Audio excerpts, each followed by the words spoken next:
Assalamualaikum warahmatullahi wabarakatuh. Kami dari kelompok 1 ingin mempresentasikan hasil kerja kelompok kami yang berjudul Merintis Usaha Baru dan Model Pengembangannya.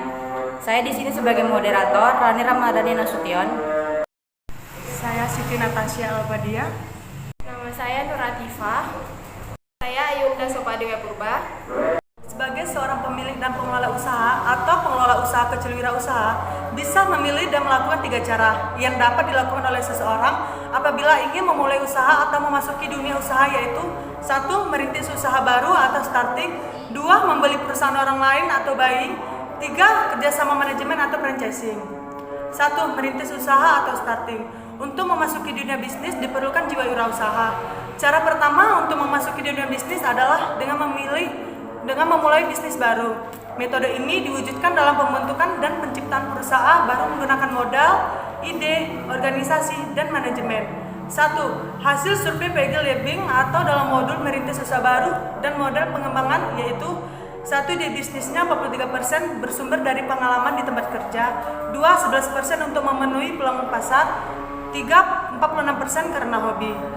2. Membeli perusahaan yang telah ada atau buying. Banyak alasan mengapa seseorang membeli perusahaan yang sudah ada daripada mendirikan atau merintis usaha baru, antara lain 1. Resiko lebih rendah, 2. Lebih mudah dalam memasuki dunia usaha, 3. Memiliki peluang untuk membeli dengan harga yang dapat ditawar. Aspek-aspek yang harus diperhatikan sebelum melakukan kontrak jual beli perusahaan yang akan dibeli antara lain 1. Pengalaman apa yang dimiliki untuk mengoperasikan perusahaan tersebut, 2. Mengapa perusahaan tersebut berhasil terkritis, 3. Di mana lokasi perusahaan tersebut, 4. Berapa harga yang rasional untuk membeli perusahaan itu, 5. Apakah membeli perusahaan tersebut akan lebih menguntungkan daripada merintis usaha baru. 3. Kerjasama manajemen atau walaraba atau biasa disebut franchising. Franchising adalah suatu kerjasama antar entrepreneur atau franchising dengan perusahaan besar atau franchisor dalam mengadakan persetujuan jual beli hak monopoli untuk menyelenggarakan usaha. Secara sederhana, model usaha ini dapat digambarkan sebagai kerjasama manajemen untuk menjalankan perusahaan cabang atau penyalur. Inti dari franchising adalah membeli hak monopoli untuk menyelenggarakan usaha dari perusahaan induk. Proses dalam merintis usaha baru sebagai berikut. 1. Diawali dengan adanya ide, lalu mencari sumber dana dan fasilitas barang, uang, dan orang.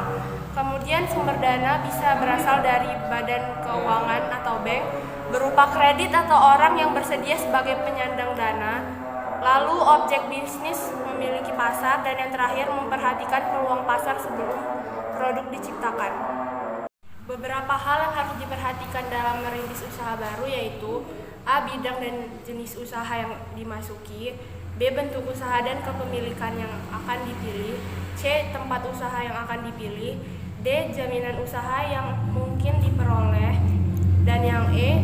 Hak perlindungan perusahaan. Langkah-langkah dalam memulai usaha baru antara lain 1. Optimalisasi potensi diri. Untuk memulai usaha perlu dilakukan self evaluation atau self assessment, yaitu penilaian atas kemampuan diri sendiri. Caranya ialah dengan menanyakan pada diri sendiri. Dan untuk menunjang keberhasilan seorang wirausaha perlu mengoptimalkan motivasi diri.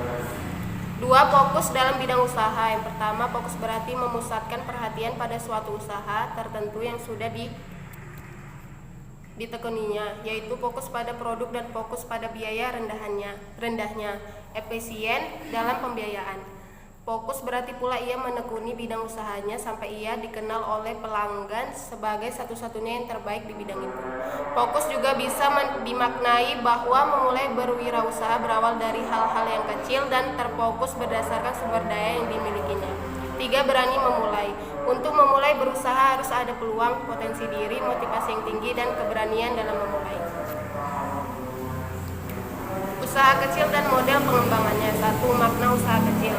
Di dalam Undang-Undang Nomor 9/1995 Pasal 5 tentang usaha kecil menyebutkan bahwa usaha kecil memiliki tenaga kerja 5 sampai dengan 19 orang yang termasuk pekerja kasar, pekerja pemilik, dan pekerja keluarga.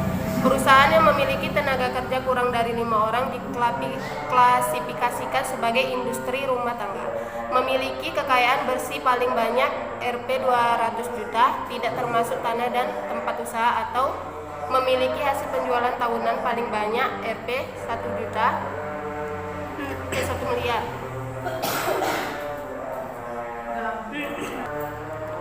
Dua, pengelolaan usaha kecil dan strategi kewirausahaan. Dalam pengelolaan usaha terdapat beberapa pengelolaan, salah satunya adalah pengelolaan keuangan. Dalam mengelola keuangan terdapat beberapa aspek yang harus diperhatikan.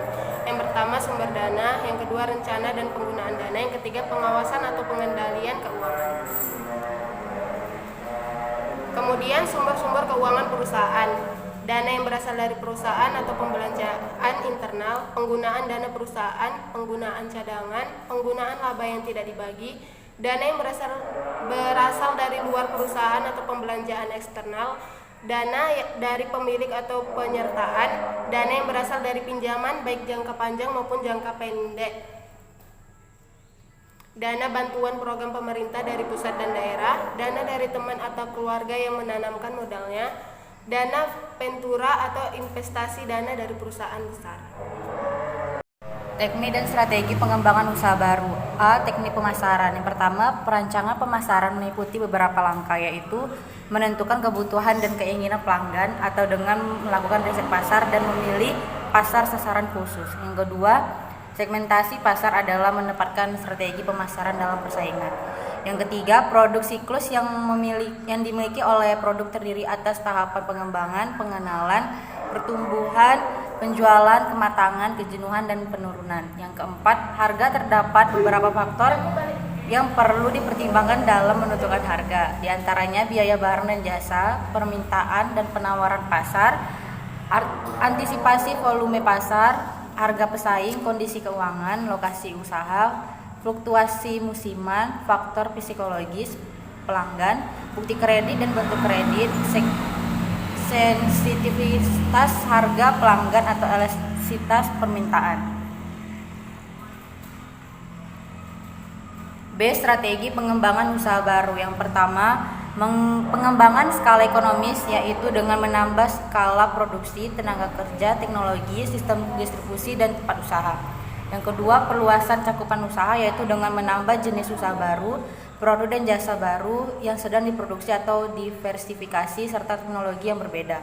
Yang ketiga, strategi pemasaran atau bagi usaha baru, yaitu yang pertama, menetrasi pasar, yang kedua, pengembangan pasar, yang ketiga, pengembangan produk, yang keempat, segmentasi pasar, pemasaran produk berdasarkan segmennya. Kesimpulannya, seorang yang akan memulai usaha baru harus diawali dengan adanya ide. Setelah ada ide, langkah berikutnya adalah mencari sumber dana yang fasilitas baik barang, uang maupun orang. Sumber dana tersebut berasal dari badan-badan keuangan seperti bank dalam bentuk kredit atau orang yang bersedia menjadi penyandang dana. Selanjutnya, seorang wirausahawan perlu mengamati dan menganalisa pangsa pasar dari objek bisnis, yaitu produk atau baik berupa barang atau jasa yang akan dihasilkan dari usahanya.